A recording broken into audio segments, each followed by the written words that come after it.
청취자 여러분 안녕하십니까? 교육진담 수요독서에서 열심히 뛰는 책배달부 곰선생입니다. 네, 한 주 동안 잘 지내셨는지 궁금합니다. 제가 지난주에 잠깐 이제 책 예고를 말씀드리면서 노벨상 주간 이런 얘기를 드렸죠. 아마 발표가 다 됐을 겁니다. 제가 이 방송이 나가는 날 기준으로. 어떠신가요? 이제 한번 목록, 연구 분야 이런 거 한번 뒤져보셨는지 궁금합니다. 이 과학 연구에 좀 상을 준다는 것 자체에 좀 부정적인 견해를 갖고 있는 분들도 있다는 거 알고 있습니다. 저도 그런 사람들이 하는 얘기에 대해서 일정 정도 공감을 하는 편인데, 이제 그럼에도 불구하고 우리 인류가 세운 과학적 업적이 어디까지 와 있나, 그리고 어떤 이슈들이 중요한가, 이런 걸 살펴보는 데에는 또 이 노벨상만한 기준이 또 없지 않겠습니까? 또 이런 것도 있죠. 이 노벨상 수상자, 그리고 노벨상 수상한 사람들의 연구 분야만큼이나 좀 사람들의 관심을 끄는 게 노벨상 수상자들의 수상 연설입니다. 그래서 오늘 가져온 책, 2008년 노벨 물리학상 수상자인 일본 과학자 마스카와 도시히데라고 하는 사람이 자신이 2008년에 노벨 물리학상을 받았을 때 왜 내가 그런 연설을 했나, 왜 내가 노벨 물리학상을 탄 사람이 전쟁에 관해서 연설을 했나 라는 것에 관해서 해명한 책, 바로 요거 과학자는 전쟁에서 무엇을 했나 라고 하는 책을 청취자 여러분과 함께 읽어보기 위해 가져와 봤습니다. 청취자 여러분의 기억 속으로 책을 배달해 드리는 2분 퀵 서비스로 넘어가 보겠습니다. 마스카와 도시히데는 앞에서 말씀드린 것처럼 2008년 노벨 물리학상 수상자입니다. 그리고 이 사람 수상 연설이 노벨상 수상자 수상 연설의 역사에서 꽤 유명한 편에 속합니다. 왜냐하면 이 연설을 I can speak English로 시작했거든요. 나는 영어로 연설을 할 줄 모릅니다. 이런 다음에 일본어로 연설을 한 겁니다. 올해였죠? 아카데미 시상식에서 봉준호 감독이 연설을 한 게 이제 문득 떠오르는데, 어쨌든 굉장히 유명한 일본의 이론 물리학자이고요. 네, 이 마스카와 도시히데가 물리학상 수상 연설에서 꺼내놓은 주제는 전쟁과 평화였습니다. 특히 이제 전쟁 반대를 외치는 굉장히 진보적인 활동을 하는 지식인으로 일본에서는 매우 유명한 인사라고 합니다. 과학자가 전쟁을 말한다. 조금 낯선 것처럼 느껴지기도 하지만 사실 널리 알려져 있듯이 전쟁과 과학은 떼어놓을 수 없는 관계입니다. 과학에서 연구한 현상이 기술적으로 응용돼서 전쟁에 사람을 죽이는 데 활용된 사례는 청취자 여러분도 많이 아실 거고 굉장히 무수히 많습니다. 또 이런 현상이 시간이 갈수록 심화되고 있다는 것도 대체로 동의하실 거라는 생각이 듭니다. 이런 일을 우리가 막지 못하는 이유는 대체 무엇인지, 또 과학자들은 이런 환경에서 무엇을 어떻게 해야 국가와 세계의 평화에 기여할 수 있을지, 그런 문제에 대해서 많이 고민해보고, 또 실제로 물리학이라고 하는 과학의 한 분야에 종사해서 커다란 업적을 세운 대가의 목소리로 이런 문제의 견해를 들어보는 것도 나쁘지 않을 거다, 혹은 굉장히 좋을 거다, 이런 생각이 듭니다. 그래서 오늘 가져온 책은 마스카와 도시히데의 과학자는 전쟁에서 무엇을 했나 라고 하는 책입니다. 꼼꼼하게 책을 읽으신 청취자 여러분을 위해 핵심을 짚어드리는 이종보통 키워드 시간으로 넘어가 보겠습니다. 제가 이 책을 읽으면서 꼽은 키워드는 과학의 자율성이라는 키워드입니다. 단어가 좀 어려운데 사실 뜻은 간단합니다. 과학 혹은 이제 과학 연구가 다른 영역과 얽히지 않는, 특히 이제 사회로부터 어떤 독립적인 지위가 있어야 된다, 혹은 그런 독립적인 지위를 보장하도록 우리 사회가 노력해야 된다 라는 걸 강조하는 개념입니다.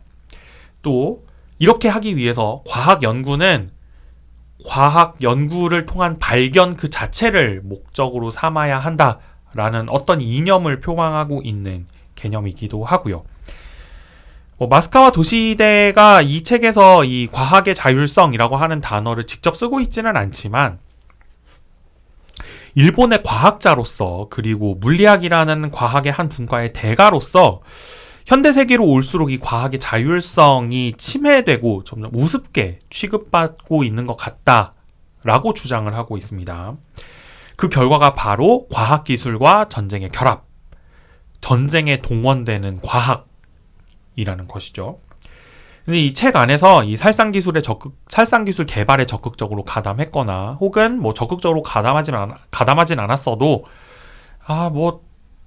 귀찮아 이러면서 자기가 만들어낸 기술, 자기 발견이 사람을 죽이는 데 쓰이는 걸 방관한 그런 과학자들의 예를 굉장히 많이 들고 있습니다. 마스카와 도시히데는 이런 일이 점점 심각해지는 이유로 3가지를 들고 있습니다. 첫째는 과학 연구가 지나치게 대형화되었기 때문입니다. 그래서 과학자가 자기가 하는 일이 이 전체 프로젝트에서 어떤 부분을 담당하고 있는지, 그래서 이 전체 프로젝트 안에서 내 연구가 어떤 의미를 갖고 있는지를 점점 까먹게 된다는 것입니다. 마치 이제 찰리 채플린의 모던 타임스 영화 아시죠? 굉장히 유명한, 이렇게 열심히 볼트 조이는 거 마냥 볼트를 열심히 나는 조이기만 했는데 실제로 그 볼트를 조인 작업의 최종 결과물이 탱크, 핵폭탄, 미사일 이런 게 되는 것이죠. 마치 과학자들도 그런 위치로 격화되었다라는 주장을 하고 있습니다. 이런 현상을 이 마스카와 도시히데는 칼 마르크스의 용어를 빌려서 과학자들이 과학 연구에서 소외되고 있다, 이렇게 평가를 하고 있습니다. 두 번째 이유는 과학자들에게 실용성을 강조하면서 연구비를 지급하는 이 사회 문화와 국가 정책 때문입니다. 과학자들도 인간이지 않습니까? 그래서 먹고 살아야죠. 먹고 살려면 돈을 벌어야 되는데, 과학자들이 어떤 연구를 할 때에 그 연구에 돈을 지급하는 건 국가이거나 기업이거나 개인이거나 이렇게 되겠죠. 그런데 이 국가나 개인이나 기업이 돈을 지급하는 대가로 연구 성과를 가져오라고 하는 것이고, 이 국가나 기업이나 개인은 어디서 이렇게 땅 파서 돈을 가지고 오는 게 아니잖아요. 무언가를 이 기술을 응용해서 팔아가지고 돈을 갖고 오게 되는 것인데, 그러다 보면 과학자들은 실제로 그 국가나 개인이나 기업이 자기가 만든 기술을 어떤 방식으로 활용하게 될지도 모르고, 또 설령 그게 나쁜 용도로 쓰인다는 걸 알게 되더라도 돈 벌어야지, 집에 가면은 자식들이 이렇게 토끼눈 뜨고 있는데 어떻게, 이러면서 그 어떤 나쁜 일에 이제 소극적이든 적극적이든 복무하게 된다는 겁니다. 더군다나 이 책에서는 한 가지 문제를 더 제기하고 있는데, 책에서는 이제 듀얼 유즈 문제라고 부르는 겁니다. 그러니까 과학자가 연구한 연구 성과가 어떤 방식으로 쓰일지를 과학자는 모른다라는 거예요. 예를 들어서 이제 굉장히 잘 드는 칼이 있는데, 주방장의 손에 이 칼이 쥐어지면은 굉장히 훌륭한 요리 도구가 되지만, 살인범의 손에 쥐어지면은 한 방에 사람을 죽일 수 있는 굉장히 무시무시한 무기가 되죠. 이제 이런 것처럼 과학자의 연구 성과도 어떤 방식으로 쓰일지 모르는데, 이게 돈이라는 문제 때문에 나쁘게 쓰이는 것을 과학자들이 막을 수 없다, 혹은 거기에 이의를 제기할 수 없다, 이런 상황에 과학자들이 맞닥뜨리고 있다라고 하는 진단이 이 마스카와 도시히데가 이야기하는 과학자들이 나쁜 일에 연루되는 두 번째 요인입니다. 또 마지막으로 세 번째는 과학자들 스스로의 무관심입니다. 연구가 어떤 방식으로 세계에 기여하는지 혹은 세계에서 작동하는지 신경 쓰지 않는다면은, 과학자 스스로 신경 쓰지 않는다면은 결국 앞에서 제가 말씀드렸던 첫 번째나 두 번째 현상이 발생하는 걸 결코 막을 수가 없는 것이죠. 그래서 소극적으로든 적극적으로든 이런 현상이 생기지 않기 위해서 저항해야 한다라고 마스카와 도시히데는 주장을 하고 있습니다. 이제 그러기 위해서 여기서부터 굉장히 역설적인 일이 발생하는데요. 과학자들이 과학의 자율성을 지키기 위해서 이 과학의 자율성을 해치는 것처럼 보일 수도 있는, 어쩌면 이제 사회적인 발언들을 굉장히 적극적으로 해야 된다라고 하는 게 이 마스카와 도시히데가 내놓은 해결책 중에 하나입니다. 그러니까 과학에 대해서 사회가 개입하려고 할 때, 그러니까 과학의 자율성을 확보해야 돼라고 이야기하는 방식이 아니라, 너네 이거 가지고 나쁜 짓 할 거지, 나쁜 짓 할 거면 나는 기술 개발하지 않을 거야 라는 방식으로 이야기를 해야 한다는 것이죠. 이런 과학자들의 운동이 과학 사회 전반으로 번진다면 과학적 기술과 과학적 연구와 과학 기술이 나쁜 일에 이용되는 것을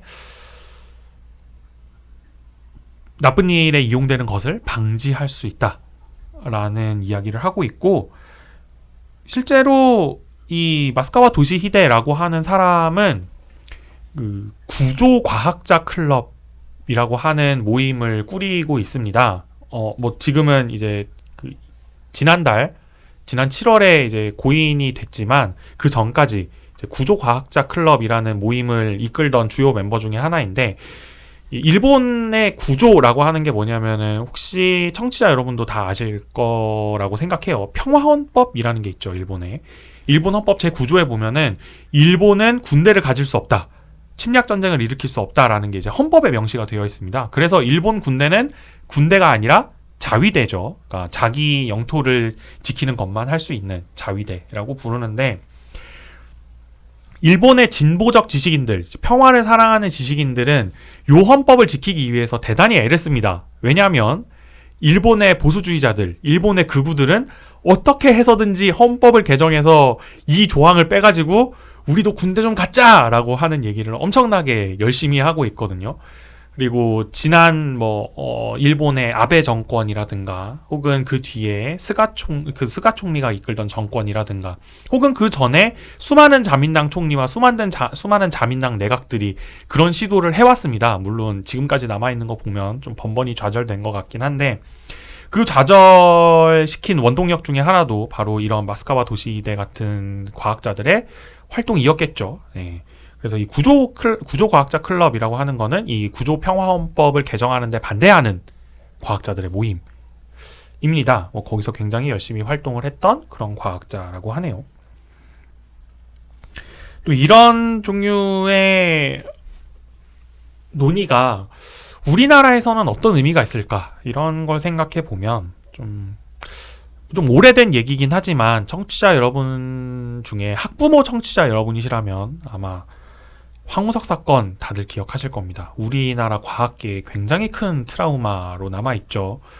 애국, 민족을 사랑하는 과학자, 과학엔 국경이 없지만 과학자에겐 조국이 있다, 이런 얘기하면서 사람들에게 꿈과 희망을 심어주었지만 결국에는 나중엔 논문 조작 사기극으로 밝혀졌던 그런 경험이 있는 우리나라에서 과학자에게 이제 실용적인 어떤 것들을 계속 요구를 하고, 그리고 거기에 부응하는 과학자를 언론과 우리 사회가 전체적으로 한번 확 띄워줬다가 결국엔 그게 굉장한 사기극으로 밝혀졌던 그런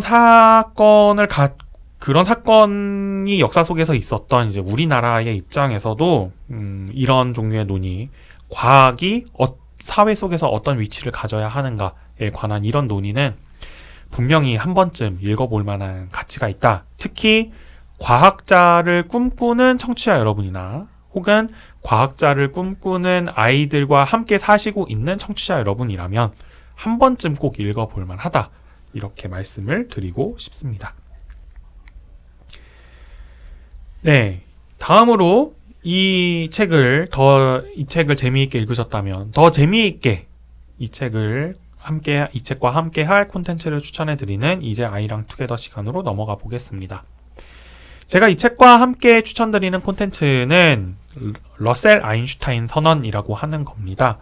이 책에도 일부 인용이 되어 있습니다.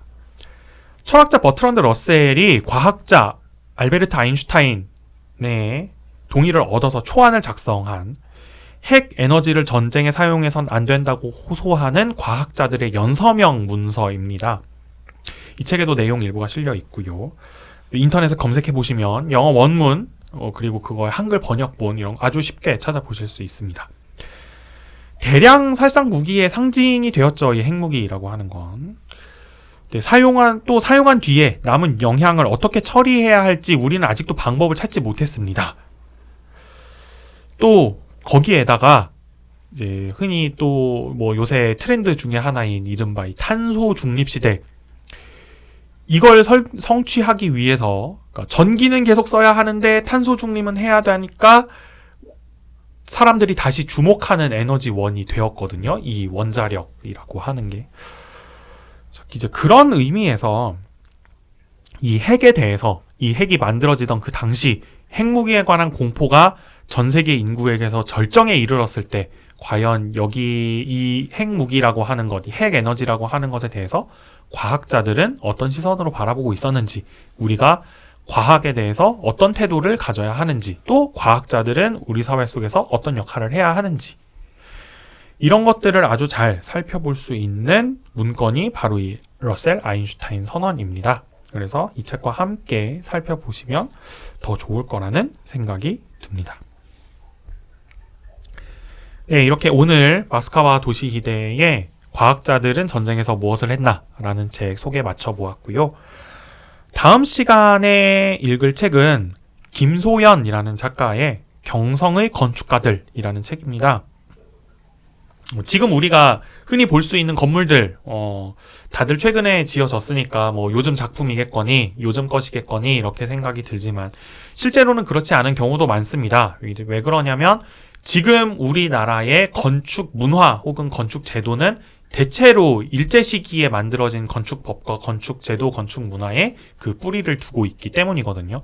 그래서 그때 일제 시대에 활동했던 서울의 그 여러 가지 그 유명한 건축물들을 설계한 건축가들의 생애를 짤막하게 살펴봄으로써 우리나라의 이 건축 문화, 그래서 이 주변의 건물들을 둘러보면서 아무리 이제 뭐 1980년대, 90년대, 2000년대에 지어진 건물이라고 할지라도 그걸 보면서 일종의 뭐 역사의 숨결 이런 걸 한번 느껴보시면 어떨까 하는 생각에서 다음 주에는 경성의 건축가들이라는 책을 읽어보도록 하겠습니다.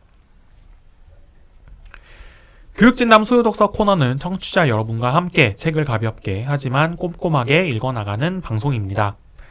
여러분의 손길에서 책장을 넘기는 소리의 숫자만큼 댓글, 좋아요, 구독하기, 알람 설정, 링크 공유 부탁드립니다. 감사합니다.